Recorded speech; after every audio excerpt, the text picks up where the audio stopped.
welcome to another episode of 3GUYS1MIC. I'm here with my co-host, Aaron. And as you can see, we're in a new location. If you guys didn't notice already, we're missing Jeremiah. He's doing his own thing. He has work, he has school, so we're just gonna let him focus on that. He really doesn't really have the time to record, so me and Loman are just gonna take over for a few episodes. Been a while. Yeah, it's been a while. We missed a lot of time. We're just trying to perfect these videos, trying to get better for you guys. We're not trying to put out content that's subpar. And we know we missed out on a lot. Yeah. And Instagram hasn't really been active, but I mean, pretty soon it's all gonna come full circle again, and we'll be on it for sure. So me and Aaron are gonna talk about not really draft winners and losers, but just teams we want to point out on certain picks that we think were interesting. But first, this morning, or actually yesterday, Terry Bradshaw came out and said a few things about Aaron Rodgers, about the whole situation. Crazy. Yeah, I was talking crazy. He said that that this situation just shows how weak Aaron Rodgers really is, which doesn't really make sense to me because he has a right to be upset, just like any other quarterback would be. Saying that he should just retire and do Jeopardy. He said that Aaron Rodgers has some of the worst footwork in the NFL. And then he said that Aaron Rodgers is bluffing and that the Packers should call his bluff about retirement, about wanting to leave. So, what do you think about this, man? What do you think about his comments here? I mean, Aaron Rodgers has always been serious his whole career. I mean, whether you're his teammate, coach, I think you take him seriously, given the fact that he has 3 MVPs. Yeah. And if you don't think that quarterbacks should have some kind of input on who they draft, especially great ones like Aaron Rodgers, I think you're crazy.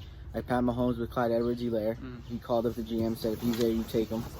Tom Brady, I think he has some point in drafting when he was with the Patriots, obviously, for certain reasons. And, all the greats, they'll tell you themselves, like, they called up GMs and said, if this guy's still there, you take him. So with Aaron Rodgers, I mean, you can call his bluff. He literally said himself, he doesn't mind being Jeopardy host. He loved it.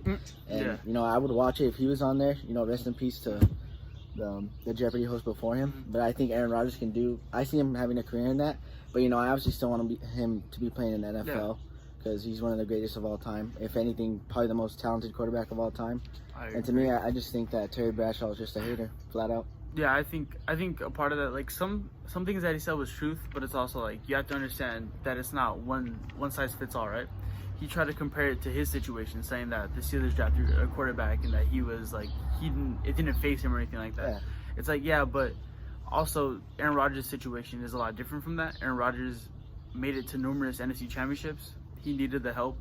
He obviously didn't play the best in those games, but the amount of times that you make it there and nothing comes out of it, only one Super Bowl in his whole career, and you only have that to show for it. It's crazy. It doesn't make sense. Also, he has a right to be upset because he's in the tail end of his career. He's still in his prime, or he's coming out of his prime, but I still think like he still has a few good years left. So obviously he's going to be upset. He doesn't want him to be wasted, just like the rest of his career was wasted. Exactly. He wants another ring. So Terry Bradshaw, his comments just didn't make sense. And as well, we all know the Jordan Love pick did not make sense. They traded up to get him.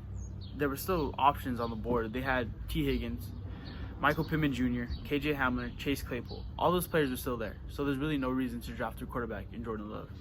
So look how they all turned out. Yeah, look how they all turned out. And for Terry Bradshaw to be talking like that, keep in mind his stats in his career had 210 touchdowns, 210 interceptions. His first year had 6 touchdowns, 24 interceptions. I put up those numbers. If I was in the NFL, I would put up those numbers. So I don't exactly know why he's talking like that. Also, it seems like he's just an outsider, just like how all of us are, right? We don't really know the story, so why talk crazy about him? Exactly. He has to be one of the most overrated NFL Hall of Famers, I think so too, in history. Yeah, and it isn't just because he's talking crap about Aaron Rodgers. It's because me and Jeremiah, I don't know if you were in on it, but like we were just talking about it, like we think he's a great quarterback, like in terms of like winning and stuff like that. We won't take anything away from him. But any of that. But in terms of playing style and stuff like that, I don't really see it like that. I don't really see him as one of those great quarterbacks. But moving on, pretty sure some people are gonna think that was a blasphemous statement. Oh well. Yeah, probably. Moving on. The old heads, though. Yeah, the old heads. So we're gonna talk about NFL draft. We're gonna talk, as we know, the past weekend, the NFL draft was here. Me personally, I'm satisfied with what my team did. But you go ahead and start off. Very satisfied. With whoever. I'll start off with the most talented quarterback in my eyes in this draft, in Justin Fields. Okay. His arm talent is really side by side with anyone in this draft. But I think the thing that gets him over Trevor has to be his playmaking. And when you look at his vision, it's up there with elite quarterbacks in the NFL. I want to see him transition that. Obviously, in the big leagues, which I think he can. And the way, like his vision and his arm strength down the field, I feel like has to be the most overlooked aspect of his game. In his game. Yeah. And he already has the toughness. We saw in the Clemson game when he damn near broke his freaking back. Or, his ribs like, and stuff almost like that. Gave him, what is it? Scoliosis? I almost gave him scoliosis. And he came back in the game and threw for what, like three touchdowns and big win over Clemson, over Trevor, #1 pick. And I just can't wait to see how the Bears build around him. He obviously needs help at O-line. That's the biggest thing, in my opinion. O-line and receivers, because I think Allen Robinson, don't get me wrong, is probably top 10 receiver in the league. And Darnell Mooney is getting up there as a slot receiver. So I just can't wait to see how they build around him. And I really hope they don't mess it up.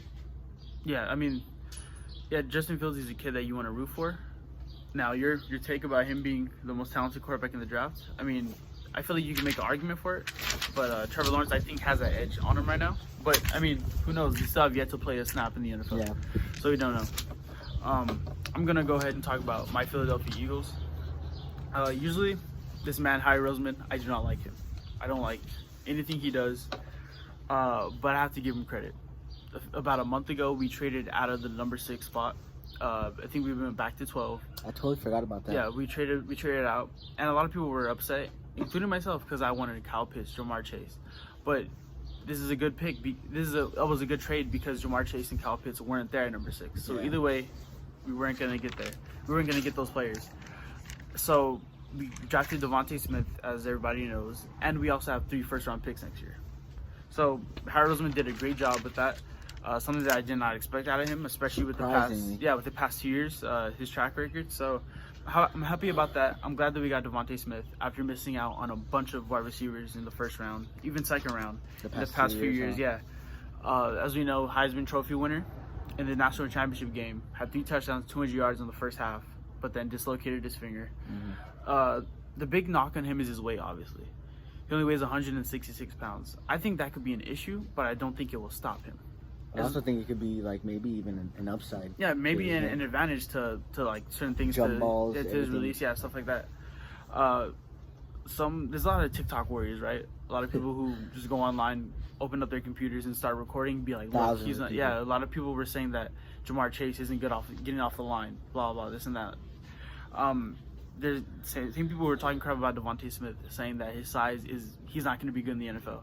This is a man who was undersized his entire life. Even through high school, I think in high school he said freshman year he was 120 pounds or something like that, and then going up to Alabama was 150 pounds. That didn't stop him. That didn't stop him from getting to the NFL. I don't think his weight will stop him. Now, I don't think he's necessarily the most polished receiver in this draft, but I do think he's going to be good for us. And then we also got Landon Dickerson, who was a center out of Alabama. Has a track record of being injured, which is kind of a problem because the Eagles also have a track record of being injured. But if he could stay healthy, I think he could be a good replacement for Jason Kelce when he retires in maybe a year or 2. Pretty soon. So we also addressed D-line and linebacker in later rounds. I don't think we necessarily have those spots filled. We do have Alex Singletary, who had 100 tackles this year for us, but I still think our defense needs improvement. But the bright spot about our team is the offense. I think it's a really young offense. I think this is the year where Howie Roseman learned from his mistakes with Carson Wentz. As you know, didn't give him the weapons that he really needed, and those weapons that he did get him got injured. So now Jalen Hurts is the man. Jalen Hurts has Devontae Smith, Jalen Reagor, Miles Sanders, Travis Fulgham, Zach Ertz, Dallas Goedert. Hopefully Zach Ertz. Yeah. Hopefully Zach Ertz if he stays on the team. And then an offensive line that's coming back from injury.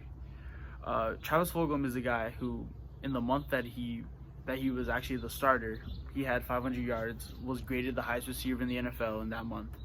But when Alshon Jeffrey came back, he lost his starting spot, which doesn't make sense to me. A guy who's always injured, who didn't really produce, gets his starting spot back. That's a bad attitude. Yeah, bad attitude towards your starting quarterback.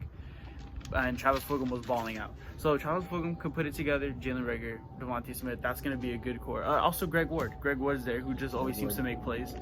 So yeah, the Philadelphia Eagles, I'm happy with them. I don't think we're going to be very good this year, but I do think it's going to be a good year to build, especially with the new coach, Nick Sirianni. So what other team do you have? I'll just start off with my team, the Dallas Cowboys. Okay. I will admit it was kind of frustrating to see J.C. Horn who some thought was the #1 corner in the draft. Yeah. See him go first to the Carolina, and then right after that, Surtain goes to the Broncos, which really pissed me off because I really don't think the Broncos need Surtain because you have Kyle Fuller, Bouye, Ronald Darby, and I always forget the other one. What are the guys' name? It's Darby, AJ Bouye, and Bryce Callahan. That's what it is. All of them have a history of being lockdown corners, especially Kyle Fuller. I believe he was in the Defensive Player of the Year running like 2 years ago, I want to say. And that was a big pickup for the Broncos, don't get me wrong. But it really did upset me. But everybody was high on Micah Parsons. I saw that ever since the season ended. We need linebacker help. And everyone pointed out at him. So I knew that if we missed out on those two, that he was going to be there. Yeah. And luckily he was, so we take him. And we add him to a stacked linebacker group who really does need help. Like, they're both on the hot seat this year. Yeah. But I think that with this system, I think he fits right in. More as of a blitzer, though. Like, I don't think they'll have him in coverage, obviously. But I don't think he'll be, like, as versatile as the other two. Yeah. And to me, I think this pick, they have to be a top defense in this league. With Dan Quinn coming in, I feel like the linebacker spot, like, forget the cornerbacks. Yeah. Like, they have plenty of depth there, but the linebackers, if they want to be a top defense, it all lands on them. And then all the other picks were really just depth picks for, like, D tackle, O lineman, which I loved. Yeah. But I think, it all just falls on the defense. This team goes as far as the defense takes them. Yeah. Not even the offense. I think I already know the offense can produce. I think as far as the Cowboys, they're a good 7-on-7 team. But as we know, to win in the NFL, you need your trenches to be very good. Exactly. So, yeah, you guys getting a healthy O-line back, also drafting O-line, getting a defensive line back, and then you get linebackers. You have a lot of depth at linebacker. So I think you guys could have a really good defense. They could turn around from being a historically bad defense to maybe top 10. Historically bad. Terrible. And let's not forget, Keanu Neal is actually playing linebacker, too. But I wanted to see him play safety more, but, So he's going to be, like, in the box more? Yeah, he'll fit in wherever Dan Quinn needs him. I mean, I just can't wait to see how his system really helps him take him over the top this year. Okay. The next team I have is the Los Angeles Chargers. Ever since he drafted Justin Herbert, seeing his first game come in against the Chiefs, I became a fan. I became drawn to him. Right? He really almost bought his jersey too. I want to buy his jersey, not to wear it, but to like hang it up somewhere. It's a really nice looking jersey. Justin Herbert, they found their guy, right, to sell tickets. They found their guy to appeal to the kids, to appeal to a lot of people who aren't really known for watching football. They could just watch him and look at that kid making plays. I just think with the new coach coming in, they obviously need to find a way to win closer games. Yeah. And I think that could happen. I think that could really happen because after years of losing close games, I think teams learn over time.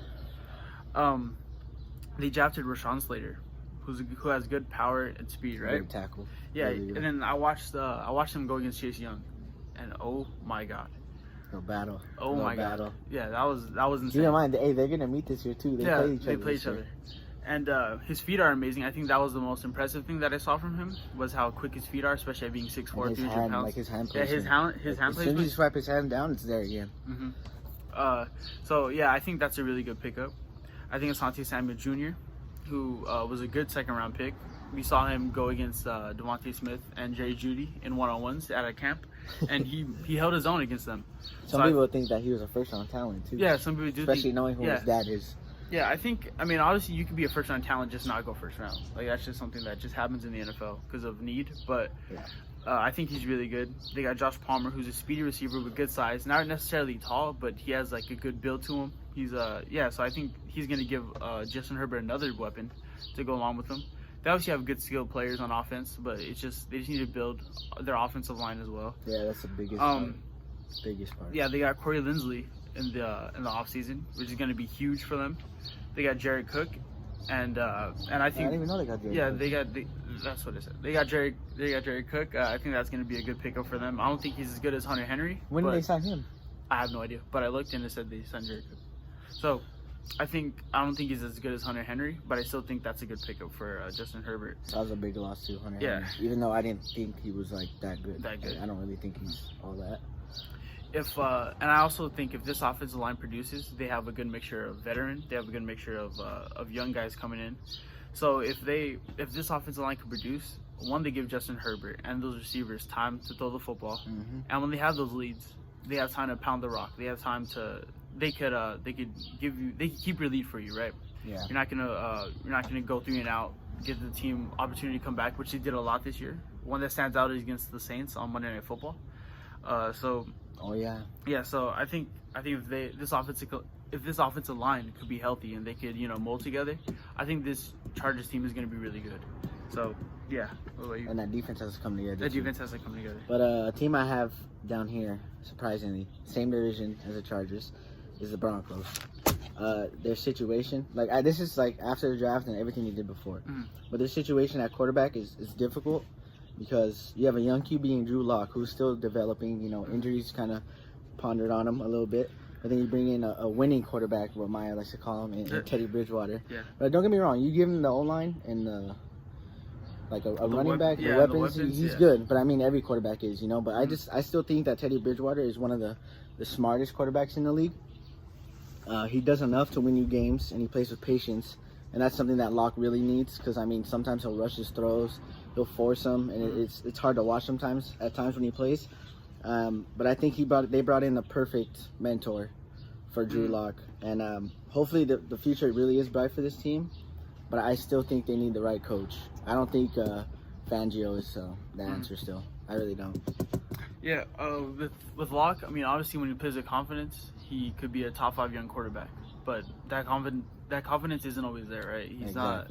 You saw against the Chargers when he had that game-winning touchdown, dancing over the field. Yeah, so you root for the guy, right? But it's just he's too up and down. And let's not forget he missed Cortland Sutton last year. Yeah. And Noah Fant wasn't always there. I think he missed 6 games. He had a hamstring injury, I think. Yeah. But hopefully they get everyone healthy. You get Melvin Gordon, Javonte Williams, running back out of UNC, who I thought was probably the second running back in the draft. But yeah, let's just see how this plays out. Maybe they make a run for Pat Mahomes in the future. We'll see. It just depends on how that quarterback plays out. Yeah. But another team that intrigued me was the Jacksonville Jaguars. Good job on drafting Trevor Lawrence, but other than that, that was really the standout pick. Yeah. I feel like they missed out on a lot of things. Especially the worst pick they made. The worst had pick to be Travis Etienne. Yeah. I think Travis Etienne is a first-round talent, just not first-round value. In the NFL, running back doesn't have that much value anymore, especially when you have to rely on an offensive line. I think you could have given him protection. You could have given Trevor Lawrence protection. You could have given him a young wide receiver to mold with. I just don't really see why you picked him, especially with James Robinson as your running back. You saw what he did with not even a top 10 O-line. Yeah, had 1,000 yards. Running all over people. Had 1,000 yards as a rookie, and then you draft him. So congrats on Trevor Lawrence. He's going to get 2 running backs out of the backfield and a 30-year-old Marvin Jones. So I really don't understand that pick. God. I think they drafted decently. I don't think it was that bad. But I think this isn't going to be a good team with a new head coach coming from college. And then you just have 2 running backs. It doesn't add that much value. People think that this is gonna be a instant, turnaround. Yeah. But I think this at least takes years, 2 or 3 years, for them to get at least over 9 wins, over 8 wins. Yeah, especially with you drafting Travis Etienne in the first round. I really should have fell to the Dolphins. That's I don't understand this pick. I really don't understand this pick, but. Oh well, they got their quarterback. They got the guy who's going to win them games in the future. Just as of right now, he's going to have to go through some growing pains. So, Loman, do you have any other teams? I don't. You don't? Okay. But I will say the future I can't wait to see in this organization is the New York Jets. I think I really did sleep on Zach Wilson. Watching him play and seeing his highlights, I'd watch overnight. And to see what kind of leader he is. He really did all that stuff at BYU with no first-round pick receiver, no top 10 defense and stuff like that. So I think that playmaking, especially with Robert Saleh, I know he's a defensive-minded coach, but I think he's a really good mentor to Zach Wilson. And that's always great for a young quarterback, right? To have a good defense. If they could build that defense and Zach Wilson could kind of rely on that, then that's going to be good. And I think he's put in a better position than Trevor Lawrence is. I think so. I think so right away. Yeah, I think so. But I still think Trevor Lawrence has a chance to have the better career, obviously. Yeah. As it goes talent-wise, Trevor Lawrence is obviously the better talent, but Zach Wilson could get a few more wins. The last team that I have is the Browns. I think the Browns are the front runners to win the AFC North this year. As we know, they ended their playoff drought last year and they won a game against the Steelers, their division rival. So I think that was really impressive. In the offseason, I think the draft was impressive, right? But I think also who they signed in the offseason was very impressive. Troy really eye-opening when you really look into it. John Johnson, Jadeveon Clowney, Takk McKinley, and Malik Jackson. So obviously they geared towards defense this offseason. And then even towards the draft, they got Greg Newsome paired with Denzel Ward, which is going to be really fun to watch. And they have Jeremiah Owuzu, that guy from I can't pronounce his name. And then they also got wide receiver Anthony Short. So another weapon for Baker Mayfield. I'm kind of counting out OBJ to be out this season. I don't really think he's gonna, because coming off from an ACL injury, and then you also have to get back into it, get in football shape. I don't really count him in this season, but I still think that this Browns team just put themselves in a position to ascend. As you see, they lost in the second round to the Chiefs. Listen, put injury aside, if he doesn't get injured this year, I might have to highlight what you say about OBJ to count him out this year. Yeah, I'm saying I don't think he's going to be the same player this year. I think it's going to take another year for him to get back to the way he was. I get it. Yeah, but I just think this Browns team is going to ascend to the top. I think they have a really good chance to challenge the Chiefs in the AFC, challenge the Bills in the AFC. So, that's a team that I think stood out in the draft. That's really interesting names right there. I didn't even know they signed Malik Jackson. They signed Malik Jackson. So now that depth at the D-line, you got Myles Garrett, right? Sheldon Richardson. Well, he got released. Yeah, Myles Garrett, Takk McKinley, Jadeveon Clowney, Malik Jackson. I can't remember. Malik Jackson, a D tackle. Right there, that's a solid defensive line. That right there, you could play 3-4 right there. Like that, they're gonna get after the quarterback. Which is those four. I think that's gonna be really good. They also solidified their safety position. Yep, also got another cornerback. Yeah.